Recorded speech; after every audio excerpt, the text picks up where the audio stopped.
Well, it feels pretty special, if I'm honest. It's until the Ashes series is finally over, you're always kind of half an eye on what's to come. So even after Melbourne, we were still very conscious that we wanted to finish the series on a high and kind of show people that we deserve to win the series. And now we've done that, I think we can have a big sigh of relief and be very proud of what we've achieved, because not many sides have come out here and won. Certainly not many that as emphatically as we did in the end. So, it's going to be a dressing room full of pride this afternoon, and probably a bit of alcohol as well, I would have thought. It's got to be.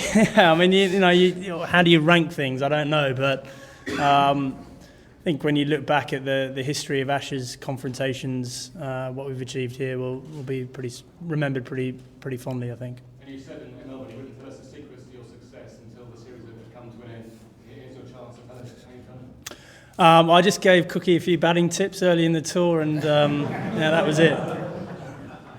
No, look, there are no real secrets. I think you've kind of seen what our side's all about. It's about a lot of discipline and patience and building pressure and relying on performances from all 11 people. And I think it's not often you get as many people in great form as we've had on this tour, but when you do, it's a pretty hard force to stop. Andrew, why's it been so easy? Well, it hasn't felt easy. There's no doubt about it. I mean, Brisbane was hard work. We were right behind the game after the first innings. We obviously came back well in Adelaide, but Perth again we were put to bed pretty quickly. So there's always a feeling that you don't know what's around the corner and you don't know what's going to be sprung on you. Thankfully, as the series has gone on, I think we've become more dominant. And certainly those last two Test matches were, as good as an England side I've played in has performed. Andrew, when you took over, the team was a very low point. How difficult is it, and how do you actually forge such a good spirit on and off the field? Because you and Andrew must have played a very big part in that. Yeah, look, I don't think it's rocket science particularly. I think you probably you need to get the right people involved. I think we're very fortunate with the team we've got at the moment that the best performers in England happen to be great team men, which I think helps things significantly. But I think guys just want to buy into something. They want to buy into a team. They want to buy into the thought that we're going somewhere as a unit and we're not going to leave anyone behind. And it hasn't been a particularly difficult thing to do.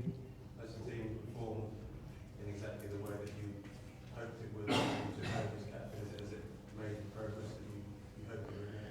Yeah, I think so, because we've shown some good progress over the last 18 months or so, and winning in England the Ashes was a good springboard for last year. But I think when you come out here, you're slightly concerned because you know that the pressure is going to be at its greatest, and it's when you most need people to stand up and deliver. So you're always wondering in the back of your mind, are people going to do that? And as we've seen, the guys have all done that, and once one or two guys start doing it, it gives the others belief that they can do it as well, and that's what's happened.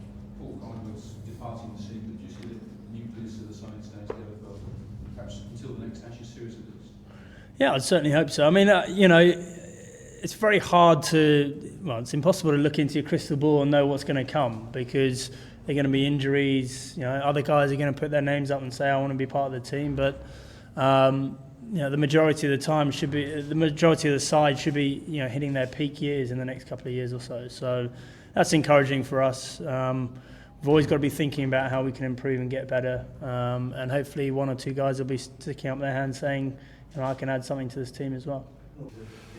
Yeah, definitely. I think that's one of our team ethoses here. We've had an amazing 2 months since we got here, but we're very, we've already said that we still want to improve, and that's Andy Flower won't let us, come easy every time, and that he will demand that we get better and better, and I think that's will only hold us in good stead. Whether I can achieve what I've just achieved again, it would be amazing, but look, I honestly can't believe what I've just done. So and the team as well. So I think we'll sit and enjoy today and then worry about tomorrow. You know, I think Colley's been one of the great servants of English cricket, and you know he's played 68, 69 Test matches, and you know some people look back on it and go, well, there've been a lot of people that have played more than him, but for the last 8 or 9 years, he's been very much part of the soul of the England side. You know, he does a lot of things off the pitch that you guys don't see. He helps out other players in the team. He does a lot of the hard yards that other people don't want to do, and he doesn't get recognition for that. So he's going to be a big loss for us. I really do think he will be, because he epitomises everything this England side's about. And yeah, we're going to miss him greatly. He's obviously going to still contribute in one-day cricket, but at the same time, it gives other people an opportunity to come in and do that role that he's fulfilled for us.